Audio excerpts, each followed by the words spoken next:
দেশে বর্তমানে একই ঘটনাগুলো ঘটছে। স্টার লাইনের বাসগুলো পুড়ে ফেললো এবং ভেঙে ফেললো ছাত্ররা। খাগড়াছড়িতে উপজাতিদের আন্দোলনে আটকা পড়লো 1000-এর মতো বাঙালি পর্যটকরা। একই কাণ্ড ঘটালো পূজা মণ্ডপে গিয়ে জামাত নেতারা গীতা পাঠ করলেন। সাকিব আল হাসানের একটি পোস্টের কারণে আসিফ মাহমুদ ভুইয়া জানিয়ে দিল যে সে আর কখনোই বাংলাদেশের জার্সি পরে আর কখনোই বাংলাদেশের টিমে খেলতে পারবে না। ওইদিকে আবার পূজা মণ্ডপে ঘুরতে গিয়ে তরুণী দেখলো যে পূজা মণ্ডপের দুর্গা মূর্তির চোখ নাড়াচাড়া করতেছে। একই আজব ঘটনা, সত্যি কি তাই? আর এমনটা কি ঘটতে পারে কখনো? Hi guys, welcome back to another video. আয় হায়, এটা না ইনুস সাহেবের ফটো? কারা আবার লাথি উষ্টা দিয়ে অপমান করতেছে এই ফটোটারে? দেখুন, বাংলাদেশের মানুষের যে কত কিছু মন চায়, তবে একটা কথা মনে রাখবেন যে লাইফ ইজ ভেরি ন্যাচারাল। আসলে আপনি যেটা ন্যাচারালকে দেবেন এবং আপনাকে প্রকৃতি সেটাই ফেরত দেবে। সাকিব আল হাসানের এক পোস্টে নেট দুনিয়ার লড়বড়। সাকিব আল হাসানের এই পোস্টের পরে আসিফ মাহমুদ জানিয়ে দিল যে সাকিব আল হাসান আর কখনোই বাংলাদেশের জার্সি পরে বাংলাদেশের হয়ে আর কখনোই খেলতে পারবে না। এবং আসিফ মাহমুদের এই সিদ্ধান্তর পরে সাকিব আল হাসানের ভক্তরা তারা পোস্টের মাধ্যমে সরাসরি তারা তাদের প্রতিক্রিয়া জানিয়ে দিয়েছে। আসিফ মাহমুদ এক নম্বরের আসিফ মাহমুদের বাবা দুর্নীতি করে বইলা লাইতাছে।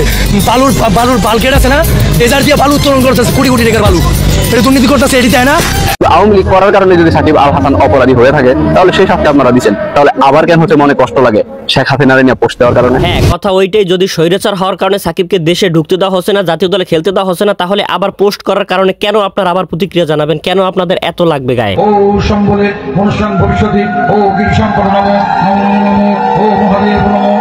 জানি না এই ভিডিওটা সত্য কিনা। যদি ভিডিওটা সত্য হয়ে থাকে তাহলে এগুলো কি শুরু হলো বাংলাদেশ? যদি আসলে একজন মুসলিম হয়ে হিন্দুদের মণ্ডপে গিয়ে মন্ত্র পড়ে থাকে এবং টুপি দাড়ি টুপি সহ যদি মন্ত্র পড়ে থাকে, তাহলে আমি মনে করি এটা একটা অপরাধ হয়েছে, ইসলামকে ছোট করে দেখা হয়েছে।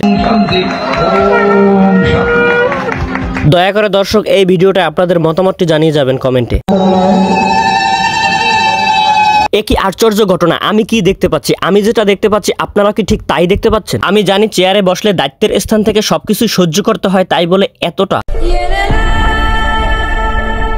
স্টারলাইন গাড়িতে একটি স্কুল ছাত্রীকে পিষে ফেলার কারণে ওই এলাকার স্কুলের ছাত্রছাত্রীরা মিলে আন্দোলন করে তারপরে স্টারলাইন গাড়িগুলোকে ভাঙচুর করেছে। এই অবস্থায় অনেকেই বলতেছে যে আপনি কি আসলে স্টারলাইন গাড়ির পক্ষে নাকি মেয়েটার পক্ষে, মেয়েটার ফ্যামিলির পক্ষে? আসলে আমি বলবো যে আসলে গাড়ি ভাঙাটা ঠিক হয়নি, কিন্তু তবে আবার গাড়ি ভাঙাটা এক ধরনের ঠিক হয়েছে। কেমন? এই বেপরোয়া গাড়িগুলোকে আর ঠিক কত টাকা জরিমানা করলে এরা থামবে, আর ঠিক এরা কতটা জীবন নিলে এরা থামবে? লাইনে পাট্টাপাট্টি করে ওভারটেকিং করে ওভার স্পিডে গাড়ি চালাইবে, আর এই ওভার স্পিডের বলিদান হইবে সাধারণ মানুষগুলো।